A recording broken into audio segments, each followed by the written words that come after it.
Assalamualaikum warahmatullahi wabarakatuh. Pada kesempatan hari ini saya akan menjelaskan tentang teks eksposisi.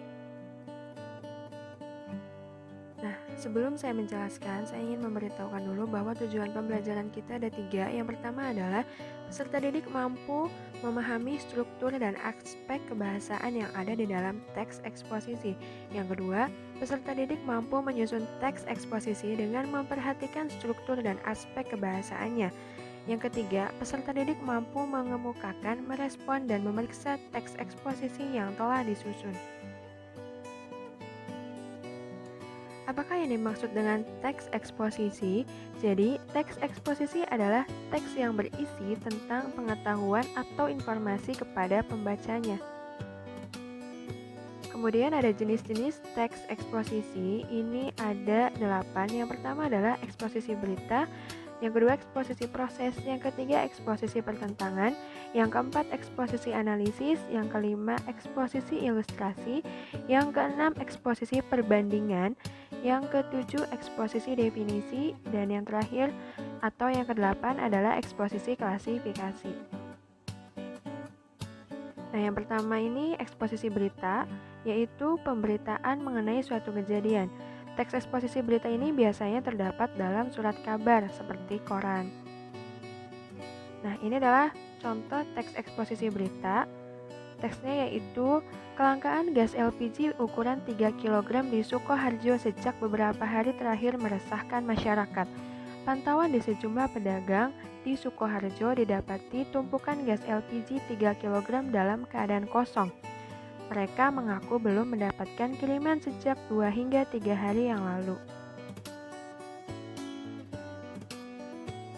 Kemudian ada eksposisi ilustrasi, yaitu gambaran sederhana atau bentuk konkret sebuah ide. Nah, kalau ini adalah ilustrasinya berupa gambar. Jadi, gambarnya ini tentang seseorang yang sedang berpikir. Nah, karena kita sedang mempelajari tentang teks eksposisi, jadi eksposisi ilustrasi ini yang kita bahas bukan hanya sekedar gambar, tapi juga berupa ilustrasi teks. Nah, ini adalah contoh teks eksposisi ilustrasi, yaitu sebuah mobil berputar-putar mencari lokasi parkir di apartemen Kalibata City. Petugas parkir sibuk mencarikan ruang untuk kendaraan yang baru masuk ini. Area parkir di pelataran gedung rata-rata penuh oleh sepeda motor dan mobil.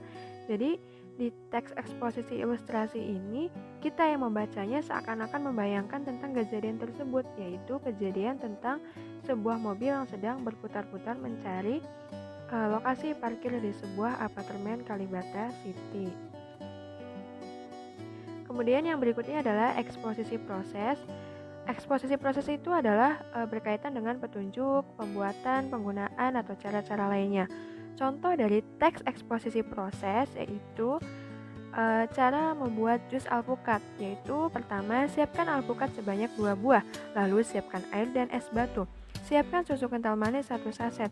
Setelah itu blender semua bahan menjadi satu. Kemudian jus alpukat siap disajikan. Ini adalah contoh teks eksposisi proses.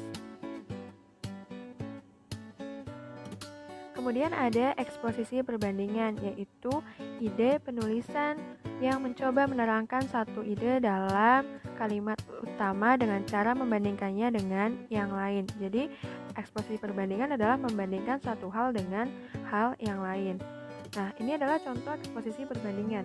Letusan Gunung Krakatau bukanlah letusan paling dahsyat yang pernah tercatat dalam sejarah umat manusia. Letusan yang terjadi pada tahun 1883 ini belum ada apa-apanya jika dibandingkan dengan letusan Gunung Tambora dan letusan Gunung Toba yang sangat dahsyat. Jadi ini membandingkan antara letusan Gunung Krakatau dengan Gunung Tambora dan Gunung Toba. Nah, yang berikutnya adalah eksposisi pertentangan. Jadi, eksposisi pertentangan adalah pertentangan antara sesuatu dan yang lain. Nah, ini ada contohnya. Contoh teksnya yaitu buah ceri dan buah seri adalah buah yang sama-sama berukuran kecil. Akan tetapi, pada dasarnya buah ceri dan buah seri itu berbeda. Jadi, ini sebuah pertentangan ya. Teks eksposisi pertentangan itu contoh dalam teksnya atau dalam kalimatnya adalah menggunakan kata akan tetapi, meskipun demikian, sebaliknya, jadi adanya pertentangan gitu. Kemudian ada eksposisi definisi, yaitu berkaitan dengan batasan pengertian suatu informasi dengan cara memfokuskan karakteristik tertentu. Nah, apa itu definisi? Saya sudah pernah dijelaskan pada bab-bab yang sebelumnya. Ya, definisi sama saja seperti pengertian. Nah, ini ada contoh eksposisi definisi. Jadi, kalau definisi itu ciri-cirinya itu menggunakan kata adalah atau merupakan. Contoh eksposisi definisi, jahe adalah tanaman rimpang yang sangat populer. Jahe biasa digunakan sebagai bahan masakan atau penyedap rasa alami. Selain bisa digunakan sebagai rempah-rempah, tanaman ini juga bisa mengobati beberapa penyakit seperti batuk, panas dalam, dan masih banyak lagi. Kemudian eksposisi analisis. Kalau eksposisi analisis ini berkaitan dengan proses memisahkan suatu masalah dari suatu gagasan utama menjadi beberapa subbagian, kemudian dikembangkan secara berurutan. Nah, ini adalah contoh teks eksposisi analisis, yaitu tentang segitiga bermuda. Ini ada contoh teksnya, yaitu berbagai teori dikemukakan untuk mengungkap misteri segitiga bermuda. Dari sisi ilmiah, ada yang berpendapat bahwa di segitiga bermuda terdapat gelombang magnet yang kuat, sehingga mampu menenggelamkan apapun yang melintasi kawasan tersebut. Dari sisi non-ilmiah, ada yang berpendapat bahwa segitiga bermuda merupakan kerajaan jin.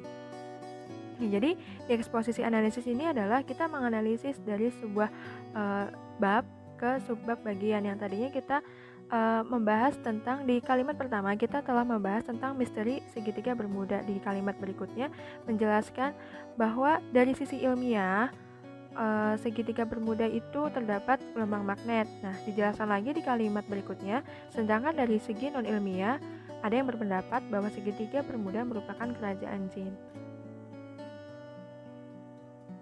Nah, kemudian ada eksposisi klasifikasi, yaitu pengelompokan ke dalam beberapa kategori. Nah, ini adalah contoh teks eksposisi klasifikasi. Klasifikasi artinya adalah pengelompokan atau pengkategorian. Ini contohnya yaitu mengacu dari sifatnya sampah dikelompokkan. Nah, ini sudah langsung kita ketahui ya, ada kata-kata dikelompokkan artinya langsung menunjukkan klasifikasi. Mengacu dari sifatnya, sampah bisa dikelompokkan menjadi dua jenis. Sampah anorganik adalah sampah yang tidak membusuk seperti kertas, plastik pembungkus makanan, dan botol. Kemudian sampah organik adalah sampah yang mudah membusuk seperti sayuran, sisa makanan, daun, dan lain-lain. Nah, yang berikutnya adalah ciri-ciri teks eksposisi. Setelah kita mengetahui jenis-jenis teks eksposisi, jadi sekarang kita tahu nih, apa saja sih ciri-ciri dari teks eksposisi. Berikut ini adalah 4 ciri-ciri teks eksposisi. Yang pertama adalah ciri bentuk, yakni mempunyai bentuk struktur berupa tesis, argumentasi, dan penegasan ulang. Tesis adalah bagian awal, sedangkan argumentasi merupakan pendapat, dan penegasan ulang atau disebut juga sebagai rekomendasi yaitu bagian penutup atau simpulan dalam sebuah teks eksposisi. Kemudian yang kedua adalah ciri makna, yaitu mempunyai makna memaparkan secara jelas bagian-bagian yang hendak dipahami. Kemudian yang ketiga, ciri isi, yakni berisi informasi yang mencakup berita, ilustrasi, proses, perbandingan, pertentangan, definisi, analisis, dan klasifikasi. Jadi, yang dimaksud pada ciri isi ini, setiap teks eksposisi itu memiliki isi yang sudah disebutkan jenis-jenisnya tadi. Kemudian ciri bahasa, yakni memaparkan sesuatu yang hendak dijelaskan dengan data tertentu agar diperoleh pengertian yang utuh.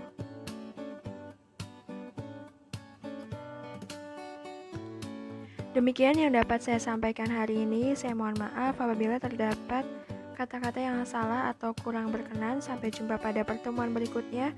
Wassalamualaikum warahmatullahi wabarakatuh.